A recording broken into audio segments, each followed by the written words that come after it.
Hi, I'm Stephanie Jaworski of joybaking.com.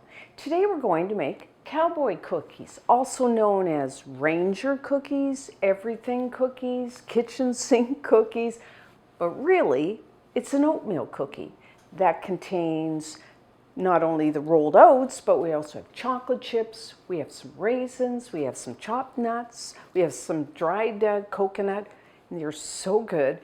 The outside edge is freshly baked, be nice and crisp, yet the centers will be soft and chewy. They're wonderful. So the first thing that you need to do is to preheat your oven to 350 degrees Fahrenheit, which is 180 degrees Celsius. Then you will need a baking sheet. I've lined mine with a piece of parchment paper, but you could just lightly butter it or even spray it with one of those non-stick sprays. So for the batter, if you have a stand mixer like I have, use your paddle attachment. You could use a hand mixer, or really, with a cookie, you could just use a large bowl with a wooden spoon. The first thing that you will need, this makes a about 26 fairly large cookies. So, if you don't want that many, I'll just say at the beginning, you could half the recipe, but we're not going to today. So you will need 1 cup, which is 225 grams of butter. Have your butter at room temperature. And I'm using unsalted. I like the flavor and I like to control the amount of salt I have in my recipes. But if you have a favorite salted butter, that's fine. Just leave out the salt that is in the recipe. And then next, you will need 2/3 of a cup, which is 135 grams of granulated white sugar. Okay, mine's not white, it's kind of natural color because I'm using organic, but either one. And 2/3 of a cup, 140 grams of light brown sugar. If you're not using a scale, which of course I'll say, like I always do, get a scale.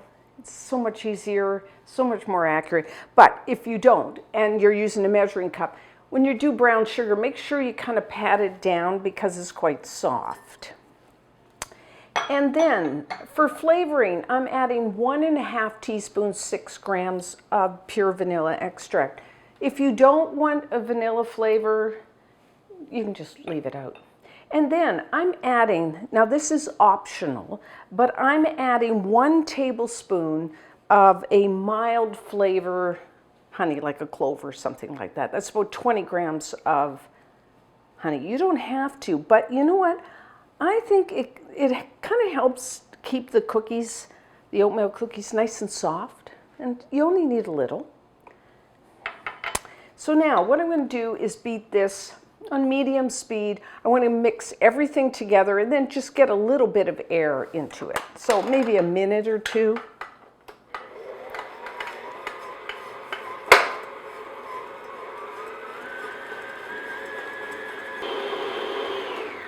Okay, and as always, periodically scrape down the sides and the bottom of your bowl. Make sure everything gets mixed together. Next, we're going to add 2 large eggs. Have your eggs at room temperature, and 2 large eggs is 100 grams out of the shell. I'm going to add 1, mix that in, medium-low speed, and then add the second one.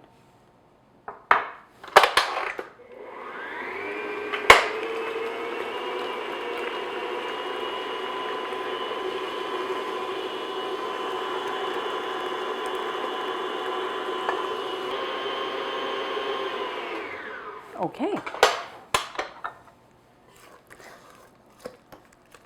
So now for our dry ingredients, scrape that.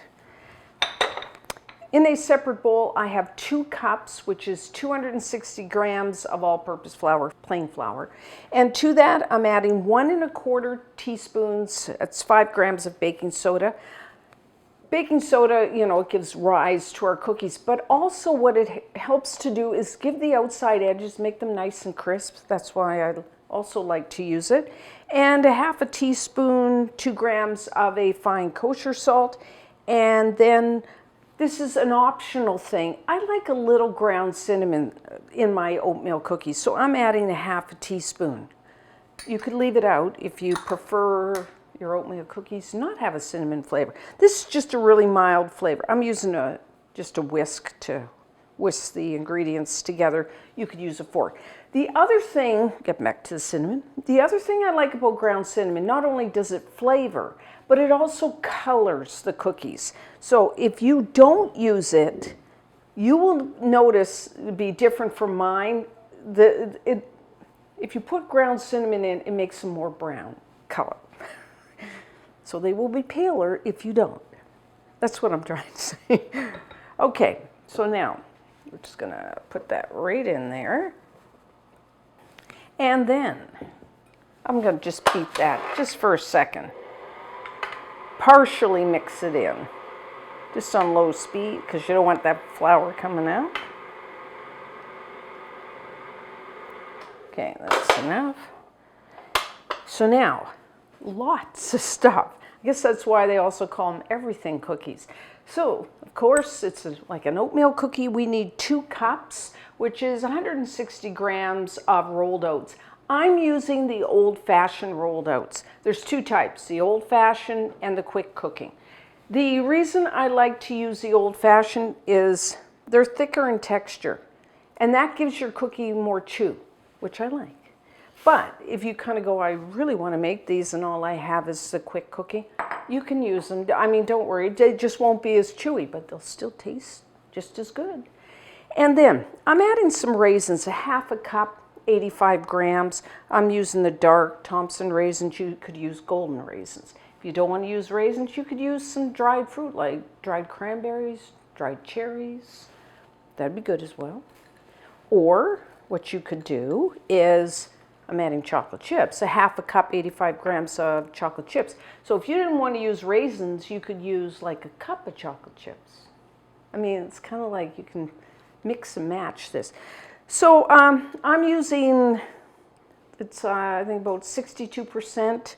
So that's kind of a more towards a bittersweet chocolate chip. You could use a milk chocolate chip, a semi-sweet, a white chocolate chip, whatever you like. Mix it up. And a half a cup, 50 grams of chopped nuts. I'm using pecans, my favorite. You could use walnuts, you use hazelnuts, almonds. If you wanted to toast them, you don't have to. If you do want to toast them, then before you start the batter, just put them on a baking sheet, pop them in the oven for about 8 minutes until you start to smell them. Let them cool and chop. But you could just use them raw. And then I like to add a quarter of a cup, 15 grams of dried coconut. You could use sweetened or unsweetened, shredded or flaked. So, or some people don't like coconut, you could just leave it out. I'm using the unsweetened, because I figure I got enough sugar in here. Unsweetened, and I think this is flaked. Sure. Yeah. Anyways, so now we are going to beat this in, I'd say medium-low speed until everything's mixed together.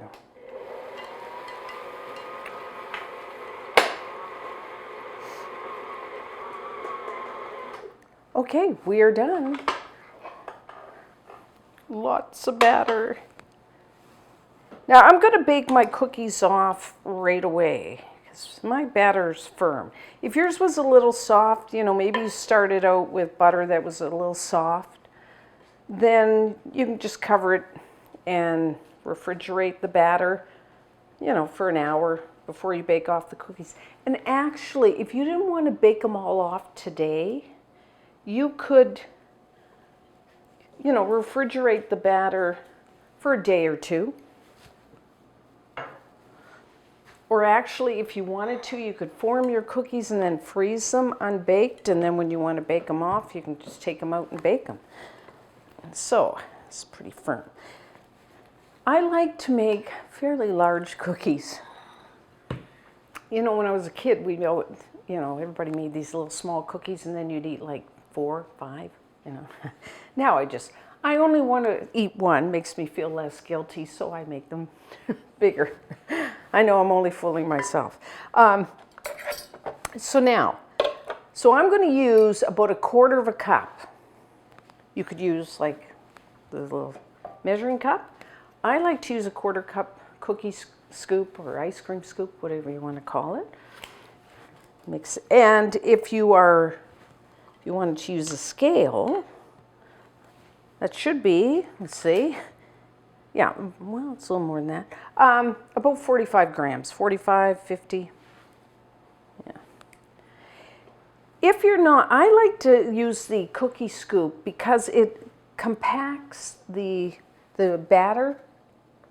If you're if you're like using 2 spoons, I would kind of roll them into a tight ball, because otherwise I find if you don't use the cookie scoop, they can tend to spread. I find that really helps just using this. So, because, I mean, they are going to spread a bit. I'm only putting like 6 on the sheet at a time.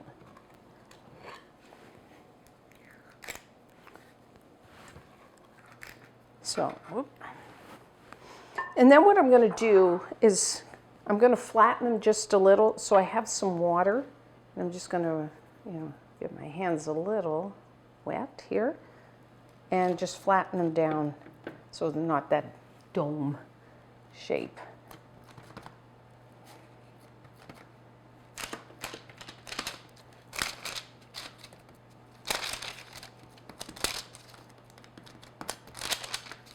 That looks pretty good. Have them about the same thickness, that's what's important.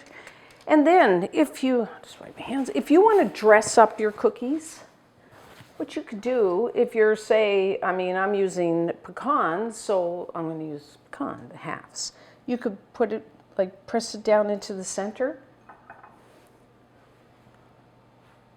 I think it kind of makes them look pretty cool. And then we are going to bake our cookies. I'll just do like 4 that way. Cookies, it's about baking time. And it depends how you like your cookies. If you like, personally, I like my oatmeal cookies crisp around the edges, but I like the centers quite soft and chewy. If you like them more crisp all over, of course you would bake them a little longer. So I'm going to say 10 to 12 minutes. I find like my oven's about 10 minutes for the way I like them. If you like them more crisp, you might have to push them a little further, bake them a little more. So if you want the outsides crisp, the center soft and chewy, what you are looking for is the outside of the cookies will be turned golden brown and they will be firm if you touch them. But the centers they'll almost very soft if you touch it, and it would almost look underdone, like you kind of think, oh, should I take them out? Yes, take them out. Because if you like the centers soft, because they will firm up once they're out of the oven. So I'm going to say 10 to 12 minutes. I do rotate my baking sheet front to back about halfway through baking, just because there's usually hot spots in your oven.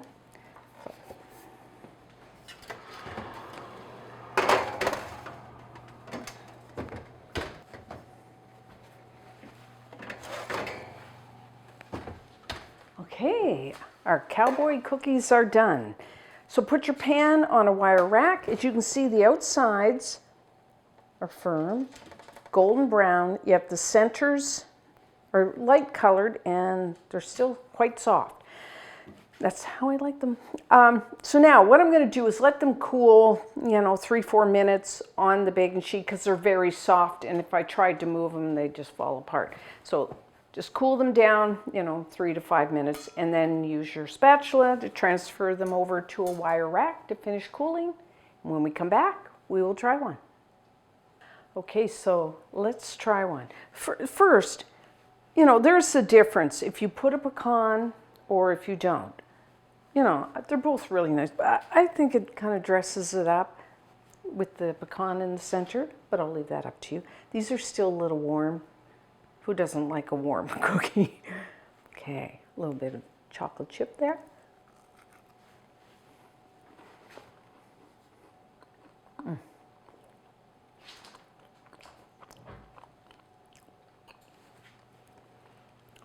They're like a souped up, I'll call it, oatmeal cookie when they're freshly baked. The